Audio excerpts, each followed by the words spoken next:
A force is said to be conservative if work done by this force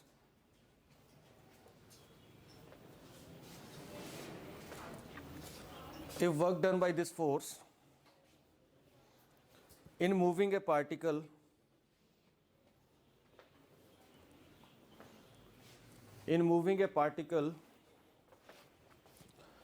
along a closed path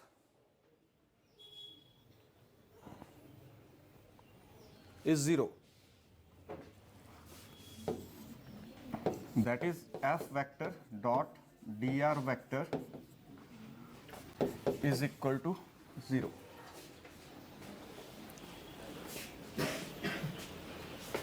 simple आपने इतना याद रखना है. दूसरी है non conservative forces.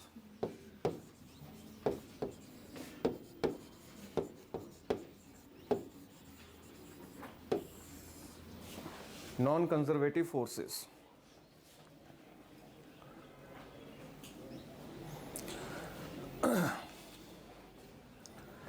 force is said to be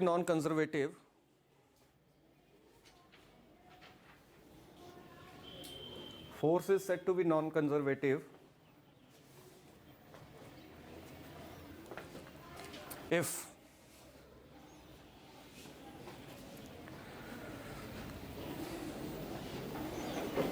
work done by this force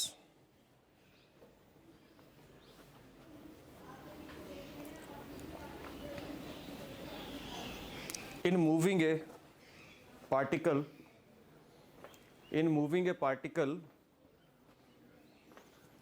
along a closed path is non-zero.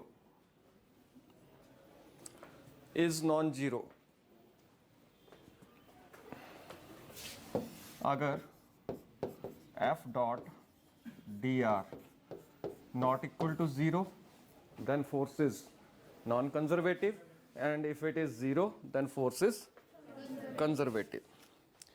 Next is power.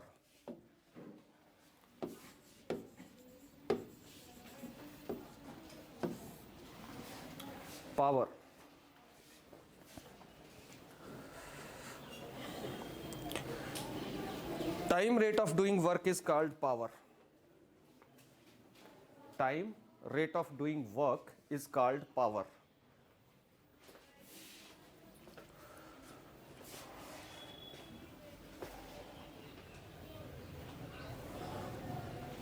ठीक है. इसमें पहले आएगा एवरेज पावर.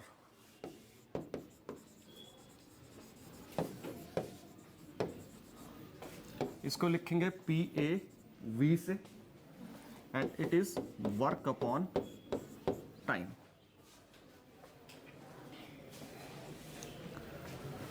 ठीक है. Power is a scalar quantity.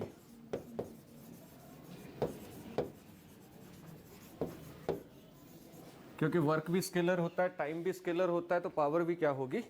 Scalar होगी.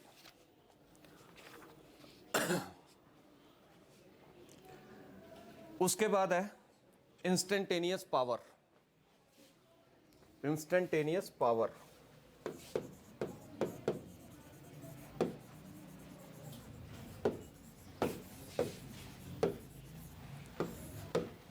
Instantaneous power.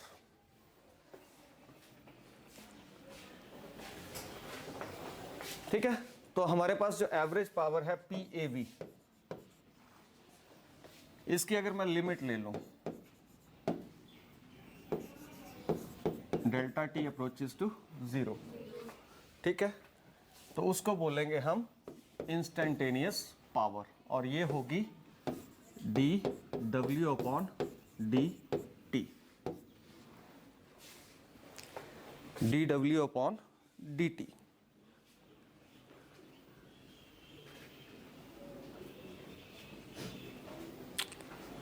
ठीक है.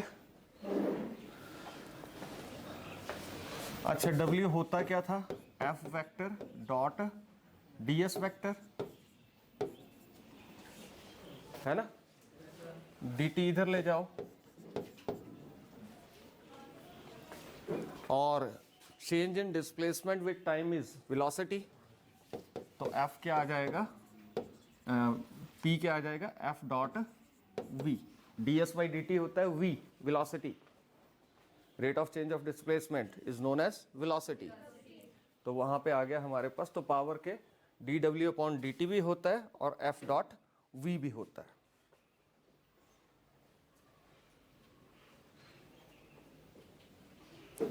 ठीक है,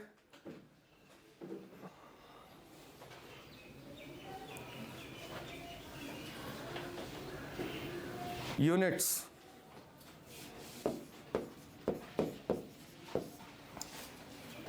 फोर्स के यूनिट, तो ऐसा भी लिख सकते हो न्यूटन मीटर पर सेकंड, या इस फॉर्म में लिखना हो, ठीक है, इस फॉर्म में लिखना हो, वर्क के यूनिट होते हैं, जूल टाइम के यूनिट होते हैं, सेकंड तो जूल सेकंड, इनवर्स भी लिख सकते हैं।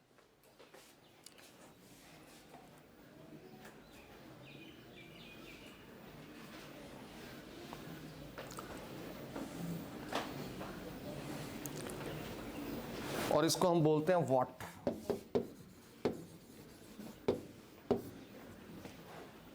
तो यहां से हम डेफिनेशन ऑफ 1 वॉट भी दे सकते हैं। Definition of 1 watt, 1 watt is equal to 1 joule upon 1 second. तो किसी भी ऑब्जेक्ट की पावर या किसी भी एजेंट की पावर 1 वॉट होगी अगर वो 1 जूल वर्क करे कितने टाइम में, 1 सेकेंड में। लिखिए, power of an agent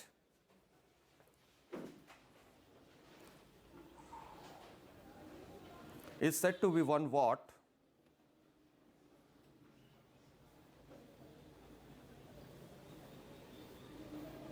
if 1 joule work is done 1 second।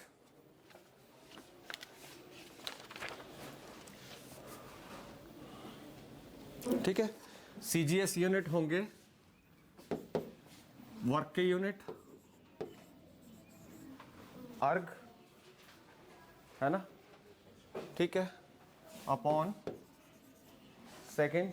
तो इसको लिख सकते हैं अर्ग सेकेंड इनवर्स इन CGS।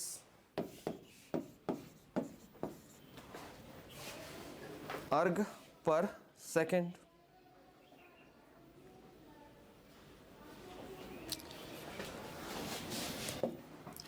नेक्स्ट है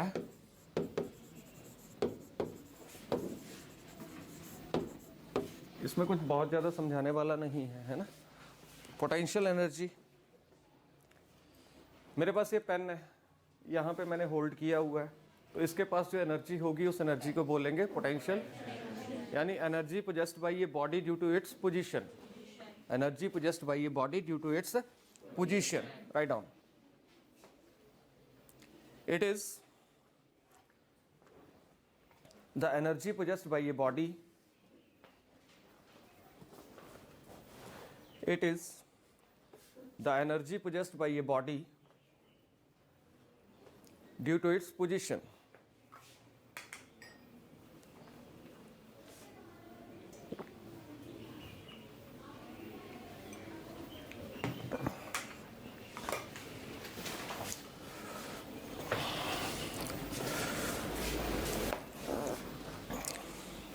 ठीक है, तो दूसरी definition, it is the amount of work done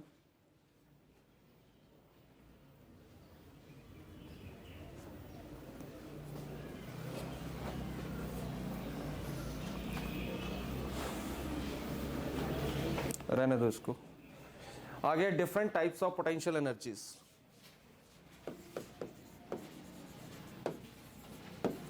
types of potential energies,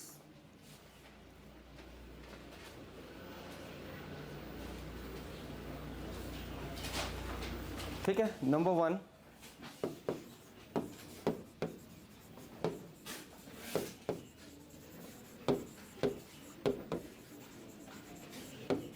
gravitational potential energy, gravitational potential energy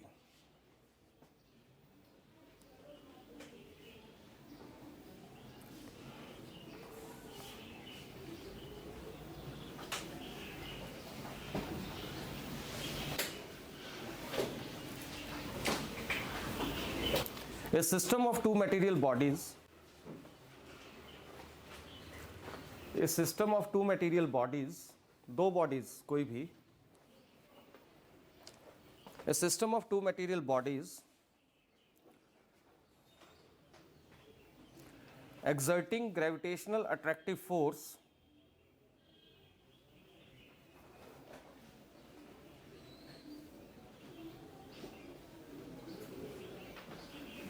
on each other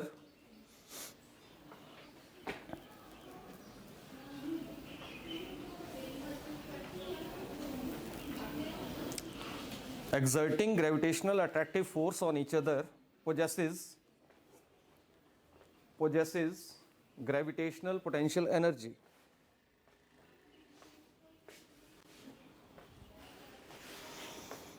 Possesses gravitational potential energy.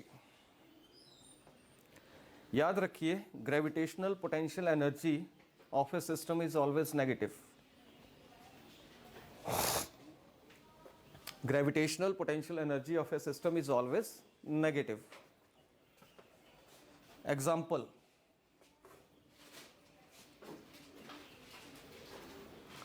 potential energy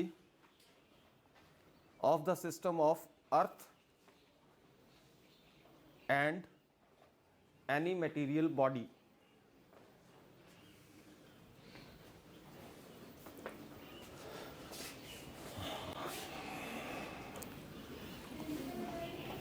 ठीक है, और इसको लिखते किससे हैं?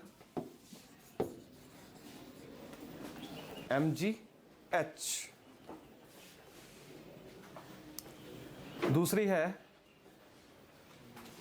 Electrostatic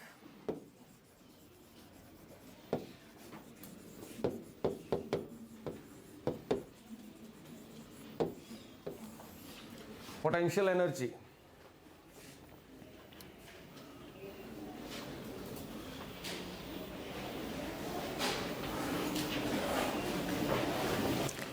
The potential energy of a system of two electrostatic charges,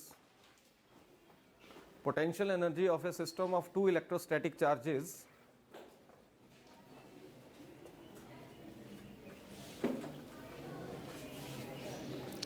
potential energy of a system of two electrostatic charges is called electrostatic potential energy.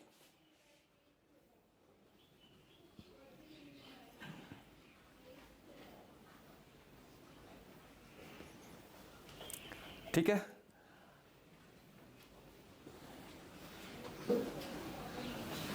अगर दोनों charges जो हैं, ये चार्ज भी पॉजिटिव है, ये चार्ज भी पॉजिटिव है, तो इलेक्ट्रोस्टैटिक पोटेंशियल एनर्जी जो होगी ये पॉजिटिव होगी. ठीक है, और अगर एक चार्ज पॉजिटिव है दूसरा चार्ज नेगेटिव है तो इलेक्ट्रोस्टैटिक पोटेंशियल एनर्जी जो होगी वो नेगेटिव होगी. यानी सिमिलर चार्जेस होंगे तो इलेक्ट्रोस्टैटिक पोटेंशियल एनर्जी पॉजिटिव, और अगर नॉन सिमिलर चार्जेस होंगे तो इलेक्ट्रोस्टैटिक पोटेंशियल एनर्जी नेगेटिव होगी.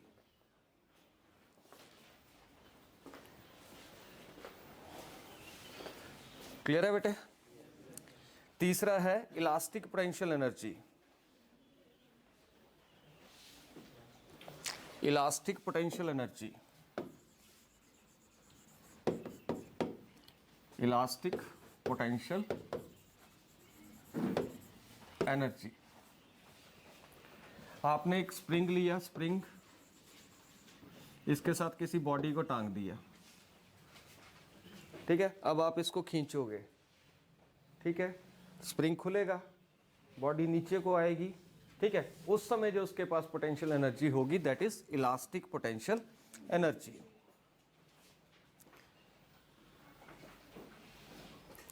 क्लियर है?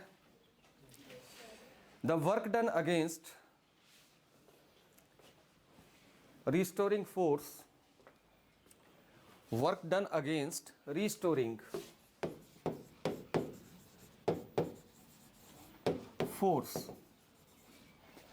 Work done against restoring force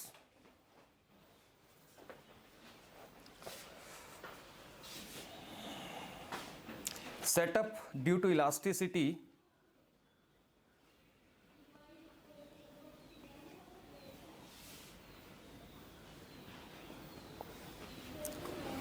is stored as elastic potential energy,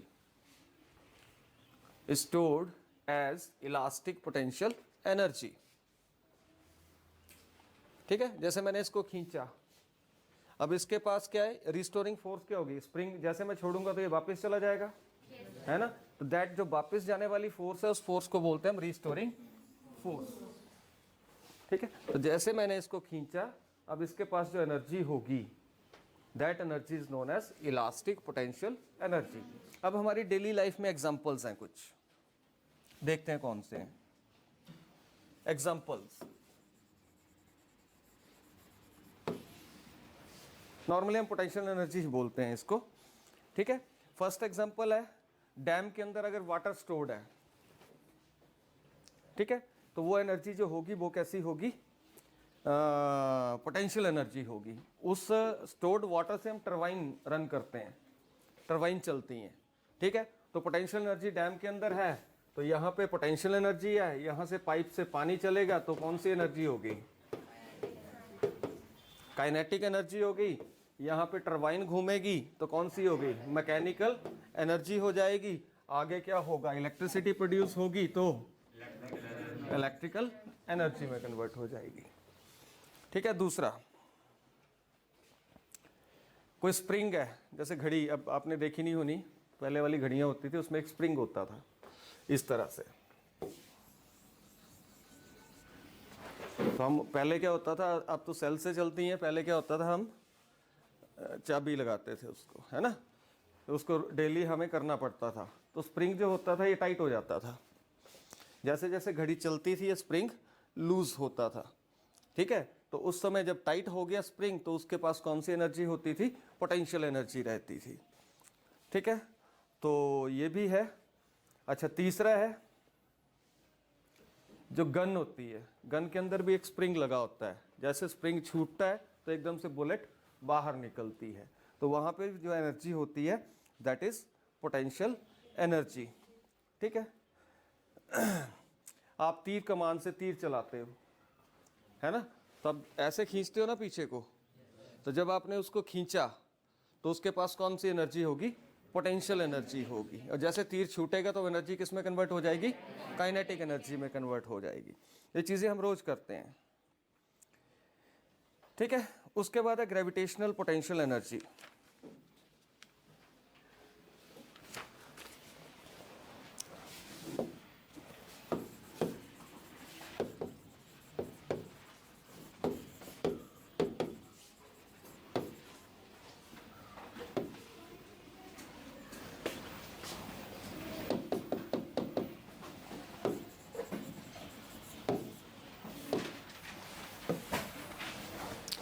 gravitational potential energy.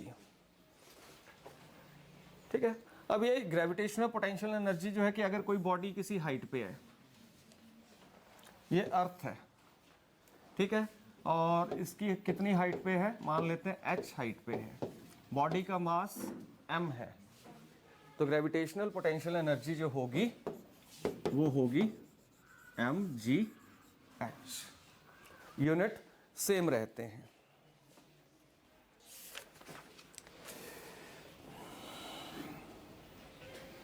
अच्छा, अब ये gravitational potential energy kinetic energy में कैसे चेंज होती है, gravitational potential energy kinetic energy में चेंज कैसे होती है, देखते हैं। कन्वर्जन ऑफ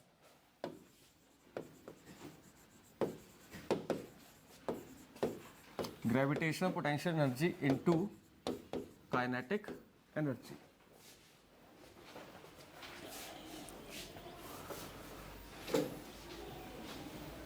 ठीक है, तो हमने एक बॉडी ले ली, ये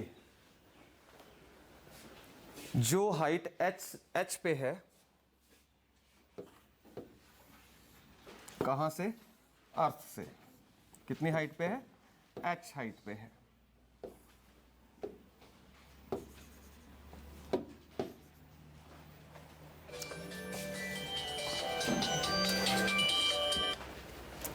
एच हाइट पे है, ठीक है। तो हम क्या करते हैं, इस बॉडी को उस समय जब ये हाइट एच पे है, यहाँ पे होल्ड है ये, इस समय इसकी इनिशियल वेलोसिटी 0, ठीक है, रुकी हुई है, ठीक है। एक और पोजीशन ले लेते हैं कि ये यहां से गिरी, यहां पे पहुंच गई और उसने डिस्टेंस कवर किया कितना? x। जब गिर रही है, मैंने कोई पॉइंट ले लिया, जहां पे पॉइंट B ले लेता हूं मैं इस पॉइंट को, ठीक है, B पॉइंट पे, और ये A पॉइंट पे है, जो ऊपर रुकी हुई है, मैंने यहाँ पे पकड़ी हुई है, तो A पॉइंट पे है, उसका अर्थ से डिस्टेंस कितना है? h है। उसकी हाइट कितनी है? h है।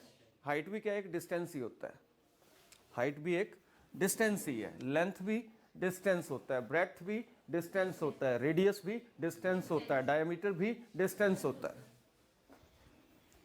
ठीक है। यूनिट सेम ही होंगे, सभी को मीटर में ही लिखते हैं, सेंटीमीटर में लिखते हैं, है ना, ठीक है। तो सभी क्या होंगे? डिस्टेंसेस ही होते हैं। तो यहां से ये बॉडी गिरी, यहां पे पहुंची, पॉइंट बी पे आ गई, ठीक है। मान लेते हैं उस समय उसकी वेलोसिटी है v, ठीक है। गिरने के बाद और नीचे जाएगी तो कहां पे पहुंचेगी? अर्थ पे पहुंचेगी, यही होगा। यहां पे मान, इस पॉइंट को मान लेते हैं c, ठीक है। यहां पे इसकी वेलोसिटी मान लेते हैं कैपिटल V, जो कि 0 होगी, कि अर्थ पे जाके वो रुक जाएगी, है ना, अर्थ पे जाके वो रुक जाएगी। तो पहले देखते हैं, बनाइए, आप बना लिया? तो eight point A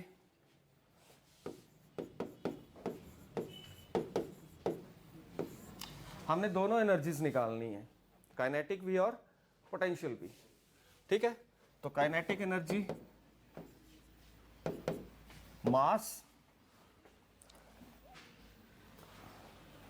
kinetic energy क्या होती है? हाफ mv², है ना। तो आप यहां पे देखिए वेलोसिटी क्या है, यहां पे 0 है, तो 0 का स्क्वायर, तो वहां पे जब ए पॉइंट पे होगी तो उसकी काइनेटिक एनर्जी 0 होगी, ठीक है। अगर उसकी पोटेंशियल एनर्जी की बात करें, potential energy mass into gravity into कितनी हाइट पे है? h हाइट पे है, तो काइनेटिक पोटेंशियल एनर्जी क्या आ गई आपकी? mgh। तो टोटल होगी, वो सम होगी काइनेटिक एनर्जी और पोटेंशियल एनर्जी का। तो ये कितनी आ जाएगी? काइनेटिक एनर्जी तो 0 है, प्लस mgh, तो ये क्या आ गया आपके पास? mgh।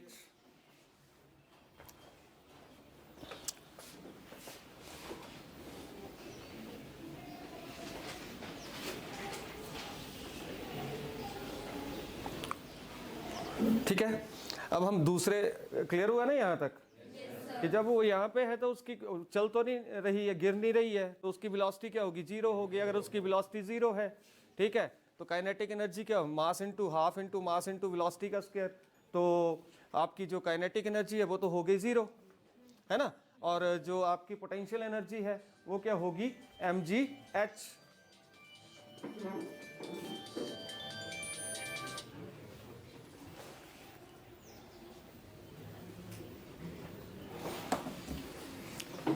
mgh,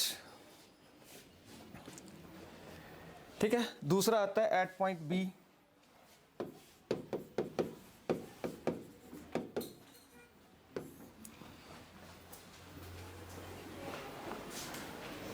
ठीक है बेटे। तो यहां पे हम देखते हैं काइनेटिक एनर्जी, देखते हैं पॉइंट बी के ऊपर। तो जब पॉइंट बी था तो मेरे पास वेलोसिटी कितनी थी उसकी? v थी, है ना। तो यहां पे क्या आ जाएगी? हाफ mv², ठीक है। और पोटेंशियल एनर्जी, ठीक है, mg, ठीक है। अब देखना पड़ेगा डिस्टेंस यहां से, तो यहाँ से तो कोई डिस्टेंस हमने लिखा ही नहीं है, हमने डिस्टेंस लिखा है ऊपर से, तो पूरा डिस्टेंस h है, उसमें से x को माइनस कर दें तो ये आ जाएगा, पूरा h है उसमें से इसको माइनस कर दे तो ये वाला आ जाएगा, है ना। तो हम लिख सकते हैं ना h माइनस एक्स, तो हम यहाँ पे लिख देंगे h माइनस एक्स।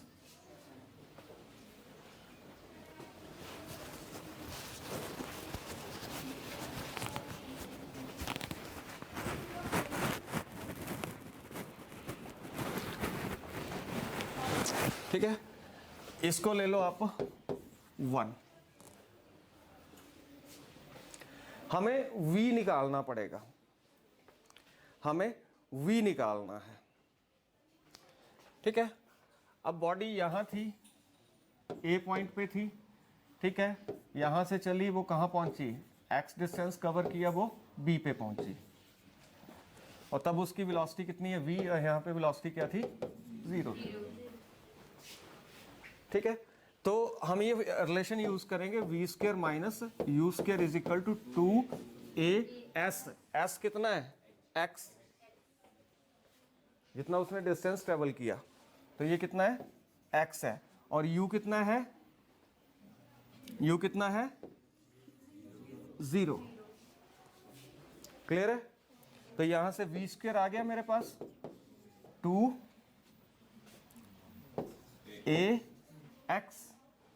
अच्छा, यहां पे a भी नहीं आएगा, अंडर इफेक्ट ऑफ ग्रेविटी, तो एक्सेलरेशन ड्यू टू ग्रेविटी होगा, तो a की जगह क्या आएगा, g आएगा।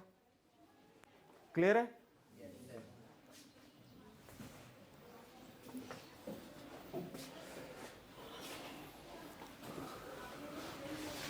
ठीक है, तो v स्क्वायर क्या आ गया मेरे पास, 2gx, इसको अब पुट कर दो 1 में। ठीक है, तो काइनेटिक एनर्जी क्या आ जाएगी, हाफ m, और यहां क्या निकाला हमने, 2gx, v स्क्वायर की जगह 2gx, 2gx, तो 2 से 2 कट गया, तो काइनेटिक एनर्जी क्या आ गई हमारे पास, mgx।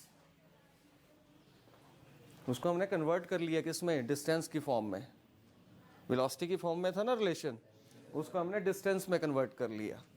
ठीक है, तो टोटल एनर्जी जो होगी, kinetic energy plus potential energy. ठीक है, तो काइनेटिक एनर्जी क्या आई, mgx प्लस पोटेंशियल एनर्जी क्या थी, mg into h minus x. mg को अंदर मल्टीप्लाई कर दो, mgx plus mgh minus mgx।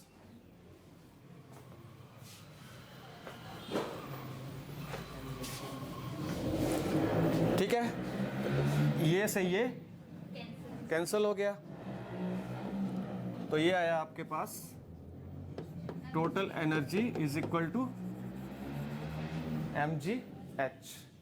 तो आपने देखा टॉप पोजीशन पे जब ए पॉइंट पे था तब भी काइनेटिक टोटल एनर्जी कितनी थी, mgh थी, जब बी पॉइंट पे जब वो रुका हुआ था तब भी mgh थी, जब वो चल रहा है तब भी पोटेंशियल एनर्जी mgh है। ठीक है, और जब वो नीचे पहुंचेगा तब देखते हैं क्या होता है। ठीक है, एट पॉइंट सी,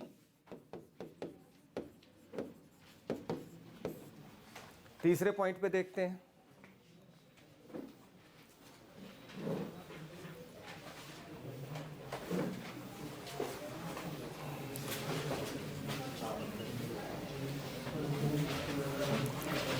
ठीक है, तीसरे पॉइंट पे देखते हैं, तो बॉडी यहां से ए से चली, यहां अर्थ पे पहुंची, जो कितना है, कितने डिस्टेंस कवर किया उसने, h किया कवर, है ना। ठीक है, और यहां पे मैंने माना उसकी वेलोसिटी कितनी है, v है, कैपिटल V लिखा था मैंने, है ना। तो एट पॉइंट C हम फिर से ये रिलेशन यूज करेंगे, v स्क्वायर। ठीक है, तो v की जगह क्या आएगा, कैपिटल V, v की जगह क्या आएगा, कैपिटल V।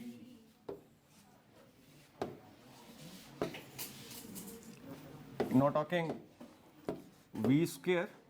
अच्छा u क्या था 0, 0 का स्क्वेयर, ठीक है। आगे 2, a की जगह क्या आएगा g, ठीक है। और डिस्टेंस कितना कवर करेगा वो h कवर करेगा। तो यहां से फिर से क्या आ गया v square is equal to 2g h।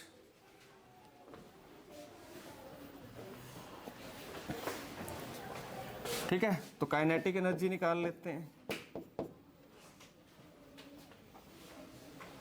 Half m v square, तो v स्क्वेयर की जगह क्या आ जाएगा 2g h, ठीक है। 2 से 2 कैंसिल हो गया, तो क्या आया mg,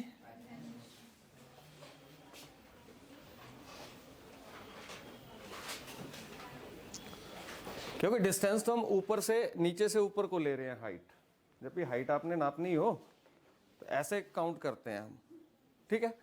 तो पोटेंशियल एनर्जी देखते हैं। पोटेंशियल एनर्जी क्या आएगी m g, और यहाँ पे h क्या हो जाएगा 0 हो जाएगा, क्योंकि यहां से वो यहां आ चुकी है। यहां से ऊपर की हाइट है, जब यहाँ पे फर्श की हाइट क्या होगी 0, यही होगी ना, है ना। तो ये आ गई 0। तो पोटेंशियल एनर्जी, तो total energy kinetic energy plus potential energy is equal to mgh plus 0 is equal to mgh। तो तीनों केसेस में आपने देखा कि जो पोटेंशियल एनर्जी होगी that is equal to mgh।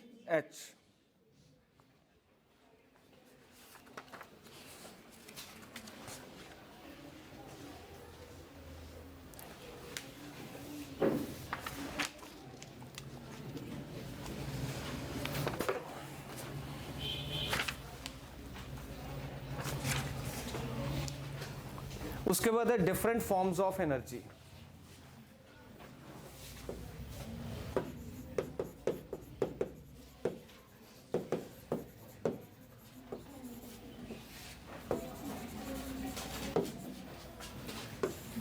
Different forms of energy. तो पहली तरह की एनर्जी जो है that is internal energy.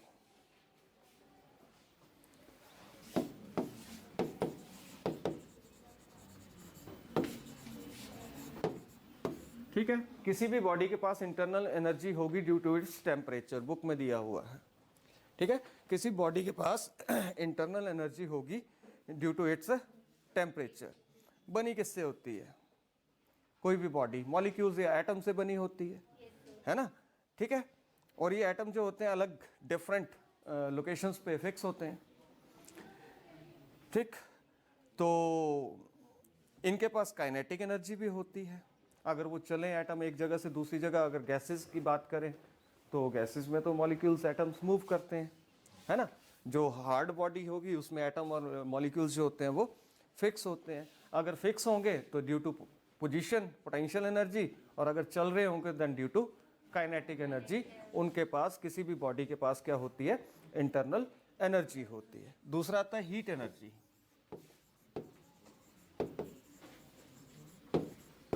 Heat energy,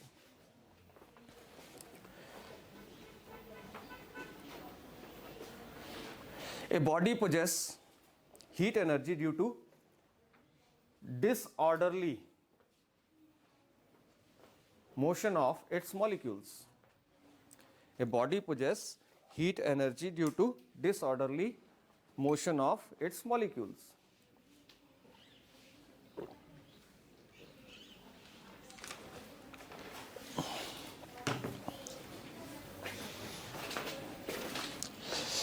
तो देखते हैं।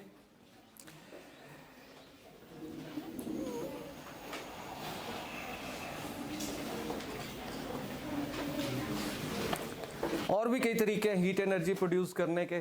ठीक है, जैसे बर्निंग ऑफ वुड, लकड़ी जलाते हो आप, उससे हीट एनर्जी प्रोड्यूस होती है। चारकोल जलाते हो, उससे हीट एनर्जी प्रोड्यूस होती है।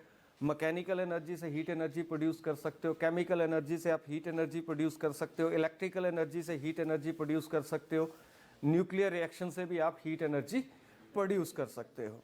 Third one is chemical energy.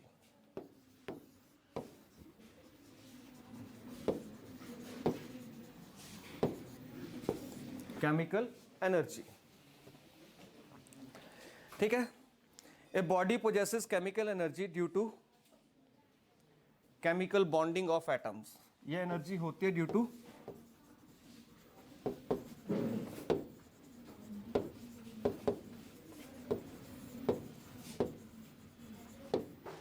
Chemical bonding of atoms. किसी बॉडी की जो केमिकल एनर्जी होगी वो, क्योंकि एटम जो होंगे उस बॉडी के अंदर केमिकली बॉन्डेड होते हैं, ठीक है, इसलिए उसके पास कौन सी एनर्जी होती है, केमिकल एनर्जी होती है।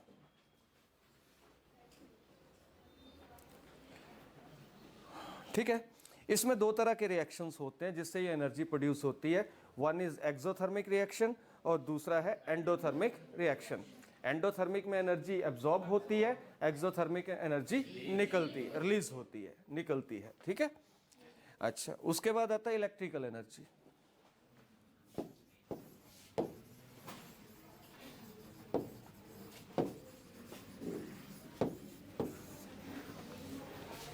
कल से मैं वही करवाऊंगा इंपॉर्टेंट, अब मैं चैप्टर नहीं पकड़ूंगा, ठीक है। हमारे पास डेज बहुत कम रह गए, है ना। थर्ड को है फर्स्ट पेपर, फोर्थ को है, 8 को है, किसी का 8 को है ना, किसी का 4 को भी है, हाँ, तो 8 को है ना आपका। तो मैं ये करूँगा जो इम्पॉर्टेंट हैं एक्सप्रेशंस जो पेपर में, पर उसमें बेटा ये हो रहा है ना कि अगर मैं वो करवाऊँगा तो आपको पीछे का आता नहीं है तो वो भी नहीं आएगा, प्रॉब्लम वो है। तो इलेक्ट्रिकल एनर्जी, मैं टाइम नहीं वेस्ट करूँगा, इलेक्ट्रिक एनर्जी, ठीक है, कि जब इलेक्ट्रिक चार्ज जो है एक पॉइंट से दूसरे पॉइंट पे मूव करता है, ठीक है, तो उसके पास काइनेटिक एनर्जी होगी जब वो मूव कर रहा है, ठीक है, किसी इलेक्ट्रिक फील्ड के अंदर, ठीक है।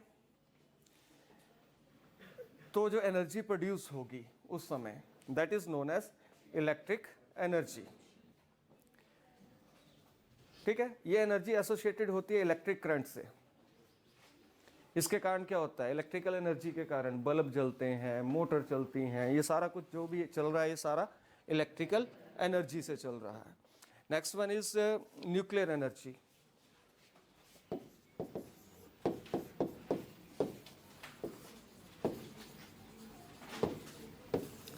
Next one is nuclear energy, ठीक है। दो तरह के रिएक्शंस रहते हैं, nuclear fission, nuclear fusion.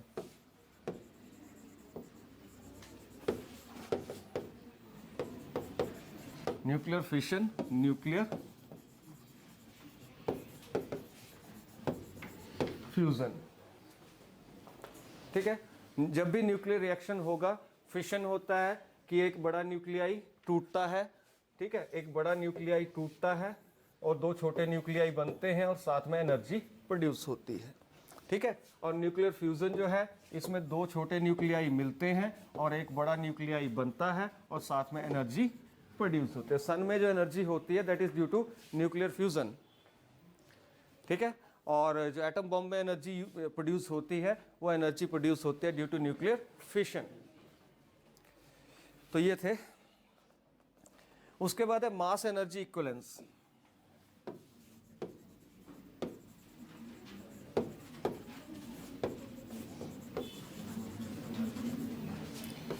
Mass energy equivalence, mass energy equivalence means Einstein ने कहा था कि मास can be converted into energy, energy can be converted into mass, ठीक है। और ये रिलेशन जो था आइंस्टाइन ने दिया था इन 1905 में, ठीक है। उसके according to that mass can be converted into energy, energy can be converted into mass, ठीक है। और ये रिलेशन क्या है, आपने बहुत बार पढ़ा है, E is equal to mc square.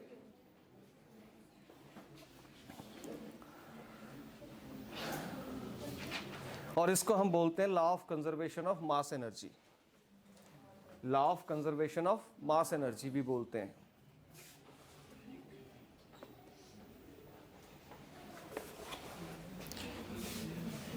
Next is law of conservation of energy,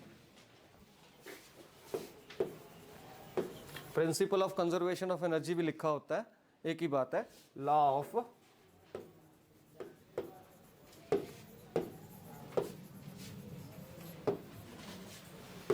conservation of energy.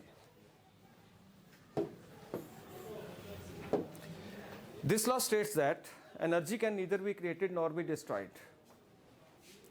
This law states that energy can neither be created nor be destroyed. ठीक है, it can be converted from one form to another form. और ऐसा भी बोल सकते हैं total energy of an isolated system is always constant. Total energy of isolated system is always constant. तो ये है law of conservation of energy. Next is very important, collision.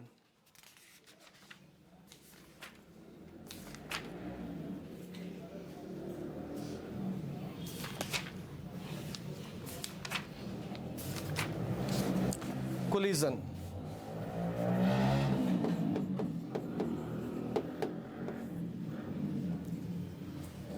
Collision collision मतलब टकराना,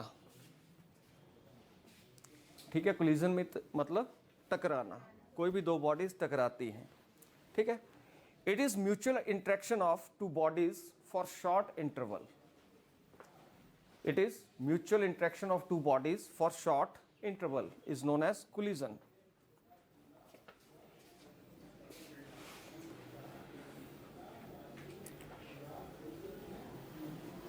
due to which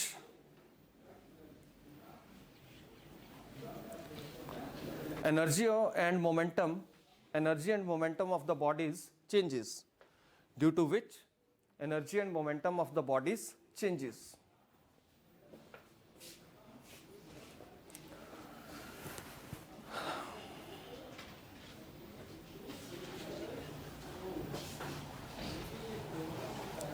ठीक है, collision 3 types के होते हैं। Collision 3 types के होते हैं, इलास्टिक,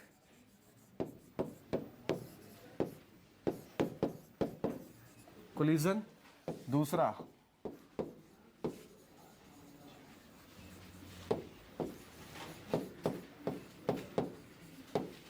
इनइलास्टिक कोलिजन और तीसरा परफेक्टली इलास्टिक कोलिजन।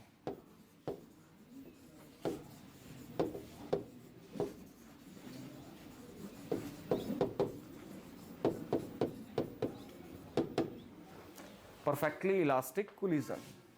तो कोलिजन 3 टाइप के होंगे, elastic collision, inelastic collision and perfectly elastic collision. ठीक है, इलास्टिक कोलिजन जो होगा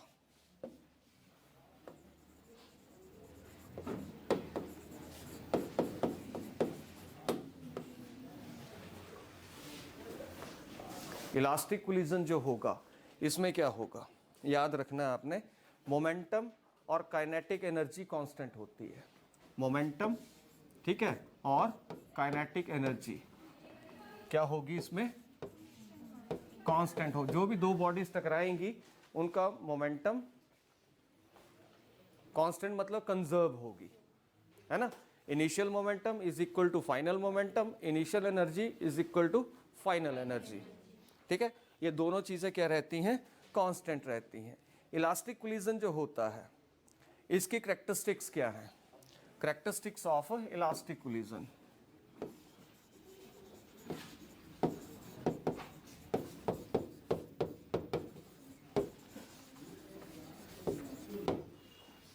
कैरेक्टरिस्टिक्स ऑफ इलास्टिक कोलिजन मैं बोल देता हूं, इसमें मोमेंटम कंजर्व रहेगा।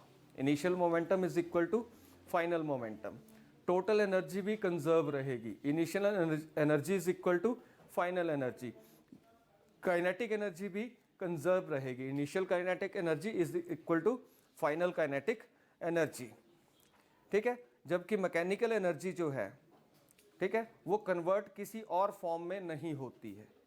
किसी और फॉर्म में जो मैकेनिकल एनर्जी, मैकेनिकल मतलब जो टकराने के साथ जो एनर्जी होगी वो किसी और फॉर्म में, हीट, साउंड या लाइट में कन्वर्ट नहीं होती है। ठीक है, इस दौरान जो फोर्सेस हैं जो इन्वॉल्व होंगी कोलिजन में, ये फोर्स, ठीक है, ये दोनों फोर्सेस जो होंगी, ये दोनों फोर्सेस कंजर्वेटिव होती हैं। ये दोनों फोर्सेस कंजर्वेटिव होंगी। क्लियर है? मोमेंटम भी कांस्टेंट, काइनेटिक एनर्जी भी कांस्टेंट, टोटल एनर्जी भी कांस्टेंट, मैकेनिकल एनर्जी किसी और फॉर्म में कन्वर्ट नहीं होगी, और फोर्सेस जो इन्वॉल्व होंगी कोलिजन में वो कंजर्वेटिव होंगी बाय नेचर। ठीक है, उसके बाद आता है इनइलास्टिक कोलिजन।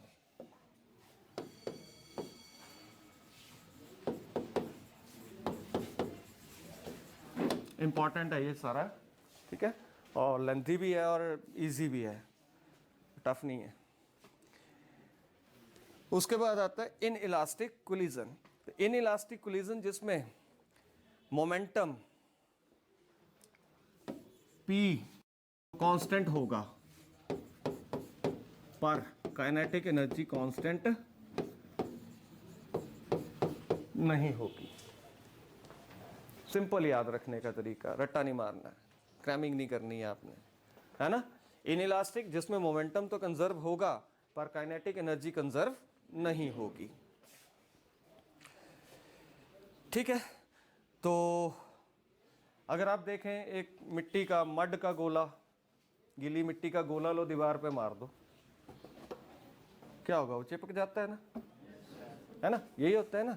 तो ये एग्जाम्पल है इनइलास्टिक कोलिजन का। नहीं, ये नहीं है एग्जाम्पल। चलो देखते हैं, आगे आएगा। ठीक है, third one is perfectly elastic collision.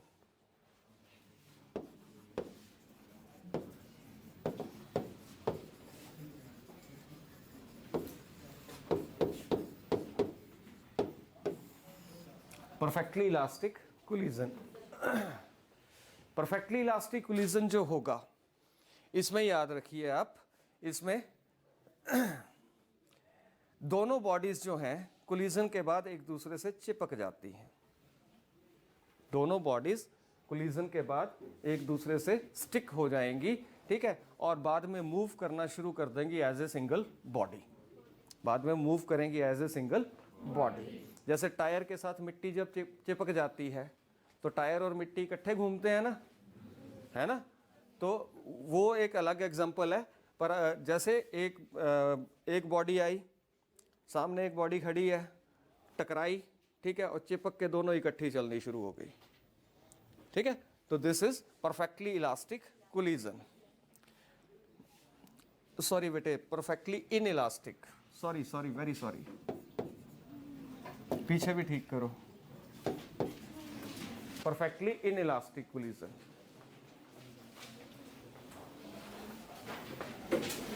Elastic, perfectly elastic collision नहीं होगा कोई भी, परफेक्टली इनइलास्टिक कोलिजन। इसकी देखो कुछ प्रॉपर्टीज देख लो कि इसमें मोमेंटम कंजर्व रहेगा, टोटल एनर्जी भी कंजर्व रहेगी, काइनेटिक एनर्जी कंजर्व नहीं होगी। इसमें मोमेंटम कंजर्व रहेगा, P constant, kinetic energy constant, total energy not constant, not constant. Forces जो रहेंगी नॉन कंजर्वेटिव इन नेचर।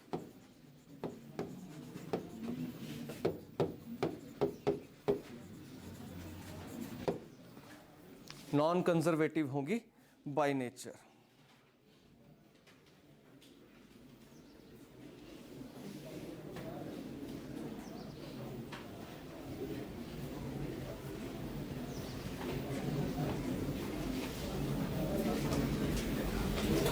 ठीक है, तो अगर हम कंक्लूजन निकालें दोनों तरह के कोलिजन्स में, इलास्टिक और इनइलास्टिक, तो मोमेंटम दोनों में कंजर्व रहता है। ठीक है, टोटल एनर्जी भी दोनों में कंजर्व रहती है। इसमें काइनेटिक एनर्जी नॉट कांस्टेंट, ये करेक्शन कर लो भाई, और total energy constant, sorry correction कर लो। टोटल एनर्जी और मोमेंटम कंजर्व रहता है, चाहे इलास्टिक हो, चाहे इन इलास्टिक हो, चाहे परफेक्टली इन इलास्टिक हो, ठीक है। मोमेंटम और टोटल एनर्जी कंजर्व होती है, जबकि kinetic energy may or may not be conserve. Kinetic energy may or may not be conserve, ठीक है। तो कल करेंगे elastic collision in 1 dimension and elastic collision in 2 dimensions.